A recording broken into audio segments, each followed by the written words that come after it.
नमस्कार. मी वृंदा कांबळी. मी माझ्या आतर्क्य या कादंबरीचं कथन करत असताना आपण यापूर्वी 2 भाग ऐकले. आता हा 3रा भाग.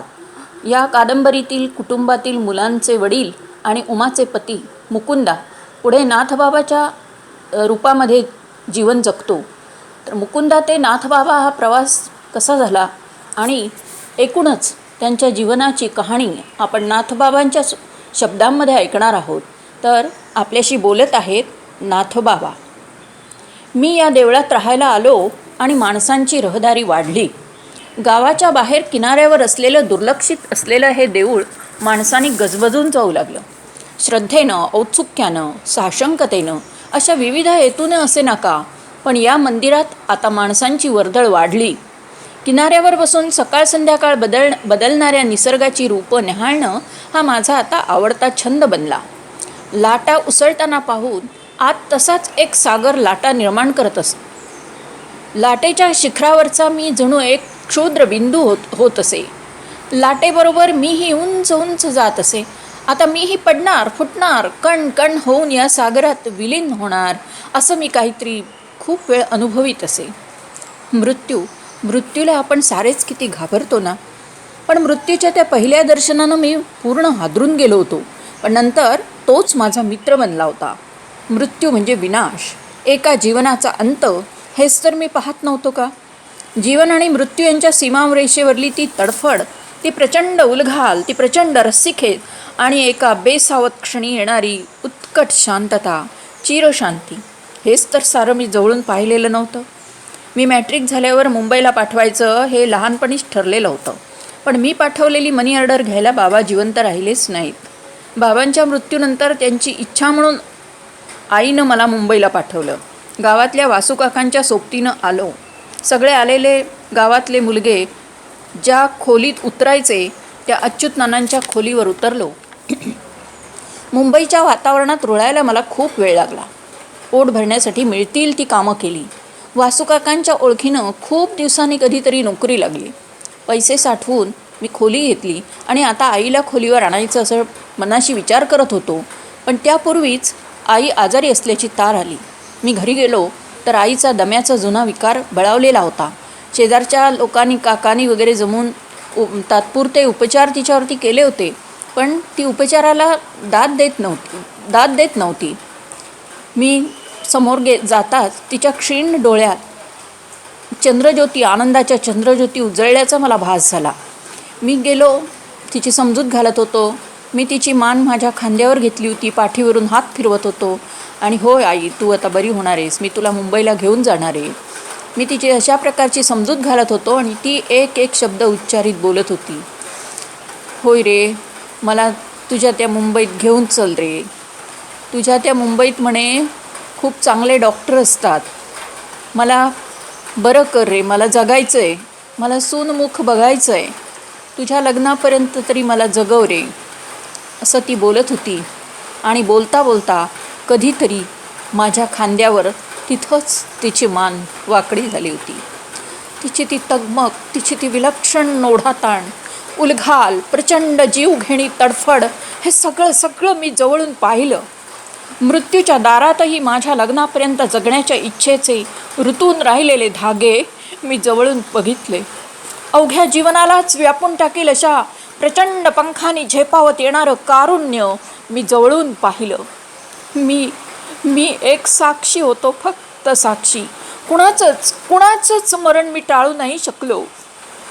माझ्या मिठीत माझ्या आईचा झालेला असा करुण शेवट आणि नंतर भविष्यात वीणाची आणि उमाची अखेर मी अशीच असहाय्यपणं पाहिली. त्यातून माझं हृदय शिरणारं दुःख शोषलं, रिचवलं, पचवलं. त्यावेळी आईच्या मृत्यूनंतर मी उदास बनलो. माझं कशातच लक्ष लागेना. हिमालयात जावं, तीर्थक्षेत्री जावं, आपल्याला सतावणाऱ्या प्रश्नांची उत्तरं शोधावीत, मानवी जीवनाचा अर्थ शोधण्याचा प्रयत्न करावा असं खूप वाटे. पण नियतीच्या मनात काही वेगळंच होतं. हिमालयात जाण्यापूर्वी एकदा घरी जाऊन यावं, आईच्या श्रमानं पुनीत झालेली माती एकदा परत स्पर्शून घ्यावी म्हणून मी घरी आलो. आमच्या घराशेजारी आणखी 4 घरं होती. ते आमचेच भाऊबंद होते. सगळे काका काकू एकदा रात्री अंगणात जमले. माझ्या लग्नासाठी आईचा जीव म्हणे मागे रेंगाळत होता. तिच्या मृतात्म्याचा म्हणे त्यांना त्रास होत होता. मी वर्षाच्या आत लग्न नाही केलं तर म्हणे त्यांना कायमचा त्रास होणार होता. अशा दडपणानं त्यांनी मला बोहल्यावर उभा केला. त्यातल्या एका काकूची भाची उमा माझ्यासाठी त्यांनी स्थळ बघूनही ठेवलं होतं. थोडक्यात गडबडीत लग्न उरकूनही टाकलं. तिला मी तिकडेच ठेवून येणार होतो, पण ती ऐकायलाच तयार होईना. मी तिच्याकडे निरखून प्रथमच पाहिलं. डोळ्यांचा आकार कमळांच्या पाकळ्यांसारखा होता. हनुवटीवरचा काळा तीळ सौंदर्यात अधिकच भर घालीत होता. तिचा चेहरा सुंदर होताच, पण तिच्या डोळ्यांच्या डोहात भरून आलेले भाव मला अधिक सुंदर वाटले. प्रेम, पारंपरिक स्त्री हृदयातील भक्ती, आर्जव, कर्तव्याची जाणीव अशा अनेक संमिश्र भावनांची उत्कटता मला त्यात दिसली आणि ती मला अधिक भावली. त्याने मी भारावून गेलो. नकळतच तिचा चेहरा ओंजळीत धरून हृदयाशी घट्ट घट्ट धरला. गिरगावातल्या चाळीतल्या 2 खोल्यात आमचा संसार सुखाचा सुरू झाला. रवीचा जन्म आम्हाला आनंद सागरात लोटून गेला. जन्मानंतर त्याला प्रथमच पाहिलं. मांसाचा गोळा, चिमुकला जीव. हा देह आपला आहे, आपल्या रक्ताचा आहे. केवढा आनंद, केवढा अभिमान भरून यायचा मनात. तोच रवी कॉलेजात जाऊ लागला आणि आमच्या संसाराला कुणाची नजर लागली. आता तो मोठा झाला होता, उंच धिप्पाड झाला होता, चेहऱ्यावर आत्मविश्वास होता. मी अलीकडे तो अलीकडे माझ्याशी फारसा बोलतच नसे. म्हटलं आता तो मोठा झाला आहे, त्याच्याही काही अडचणी असतील तर आपण समजून घ्यायला हव्यात. आपलंही काही चुकत असेल तर तेही पाहायला हवं. मी त्याला हाक मारली. तो नाराजीनेच बसला.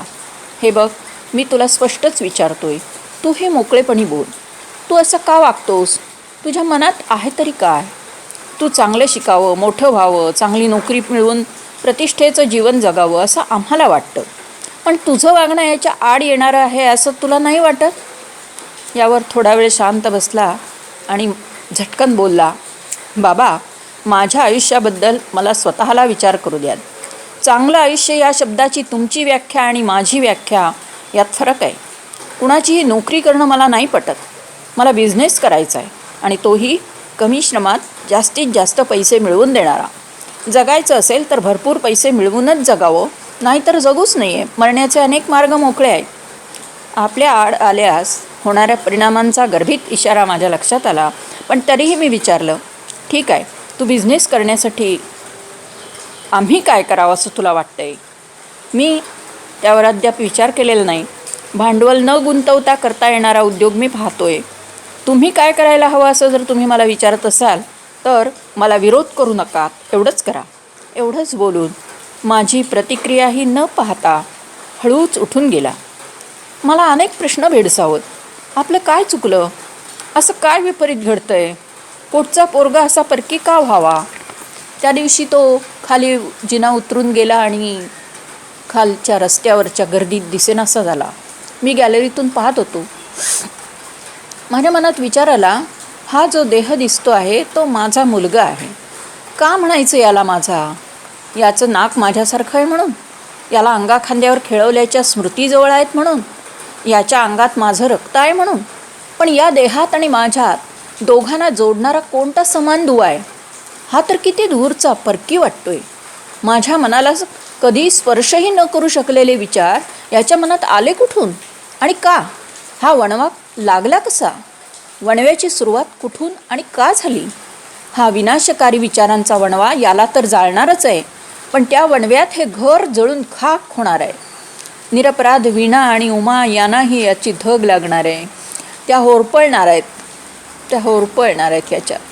मी कितीतरी वेळ असाच विचार करत होतो. त्या दिवशी हॉस्पिटलमधून वीणाचा फोन आला आणि ती पद्मावतीमध्ये ॲडमिट होती. मी मनाचा दगड करून सगळं ऐकलं. तिच्या रक्ताच्या रिपोर्ट्समध्ये काय आहे ते मला काय सुचेच ना. भगवंतांनी सांगितलेलं स्थितप्रज्ञाचं लक्षण आठवण्याचा खूप प्रयत्न केला. मला ते आठवेच ना. खूप ताण दिल्यावर काहीतरी आठवलं. त्या वचनाचाच मला आता आधार होता. मला उमाकडे पाहवत नव्हतं. ती मला सांगत होती की मी महालक्ष्मीला नवस केला आहे, ती एवढी निष्ठूर नाही आहे, वीणाला बरं वाटेल. पण मला ते तिच्या रक्ताच्या रिपोर्ट्समध्ये काय आहे हे जहर मला पचवावं लागत होतं. वीणा ती म्हणजे आता मूर्तिमंत कारुण्य होतं. तिची ती विकलता पाहून मन थरारत होतं. बाबा मला क्षमा करा, मी तुम्हाला फसवलं. पुढच्या जन्मी मी तुमची मुलगी म्हणून येईन, तुमचे ऋण फेडण्याचा प्रयत्न करीन, माझ्यावर रागू नका. मी डोळे प्रयासानं कोरडे ठेवून तिच्या हातावरून अंगावरून हात फिरवत बसत होतो. शेवटी व्हायचं तेच झालं जे आम्हाला अगोदर कळलं होतं ते. मी मन खूप शांत ठेवण्याचा प्रयत्न करत होतो. उमाकडे बघितलं, ती कधी नव्हे एवढी शांत होती. पण वीणाचा देह उचलताना मात्र तिनं जोराची किंकाळी मारली. तिला इंजेक्शन देऊन झोपूनच ठेवावी लागली. ती गेली. वीणा गेली. कशातच लक्ष लागेना माझं. उमाची तगमग तर पाहवत नसे.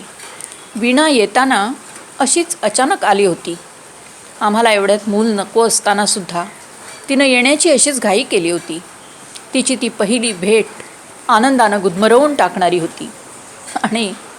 आणि ती गेली पण अशीच अकालीच. ही शेवटची भेट दुःखानं गुदमरवून टाकणारी. 2 भेटींच्या दरम्यानचा मधला काळ म्हणजे त्या जीवाचं जीवन. काय अर्थ असेल त्या जीवनाचा? का दुःख भोगली असतील त्या जीवानं? दुःखाचा अर्थ स्पष्ट करणारे ग्रंथ आता धुंडाळावेत असं खूप मला वाटू लागलं. पुस्तकच आता माझी आधार होती. त्या दिवशी त्याला पोलिसांनी फरफटत नेताना मी पाहिलं. खिडकी लावून घेतली. उमाला खोटंच सांगितलं. तिला हे समजलं तर ती संपूनच जाणार असती. तिची ती पहिली गावातल्या घरातली भाबडी आर्जवी नजर आठवली. त्या कोमलतेला, त्या उदात्ततेला आता मला जळताना पाहावं लागणार होतं. दुसऱ्या दिवशीचा पेपरही मी तिच्यापासून लपवून ठेवला. कुप्रसिद्ध गुंड रविराजला तस्करी व खंडणीच्या आरोपाखाली अटक. मी पेपर लपवून ठेवला तरी तिनं जयंताच्या हातून पेपर घेऊन वाचलाच. तिनं विचारलेल्या प्रश्नांना मी खोटं उत्तर दिलं. आपला रवी तो हा नाही असं मी तिला सांगितलं. तिथला वरवरची खोटी असत्याची झाली तरी मलमपट्टी केली. पण मध्येच ना ती असंबंध बडबड करी. मला तिच्याकडे आता पाहवत नसे. वाटे जिवंतपणी मरण जगण्यापेक्षा हिचे डोळे आता मिटावे. गावाकडच्या घरात प्रथम ओंजळीत धरून जवळून न्याहाळलेला तो चेहरा हाच का, इतका तिच्यात आता फरक पडला होता. मला खूपच अस्वस्थ वाटत होतं.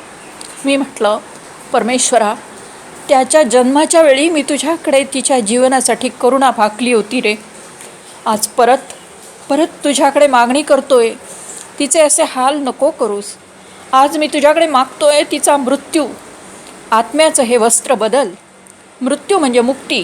तूच तिला यातून मुक्ती दे रे.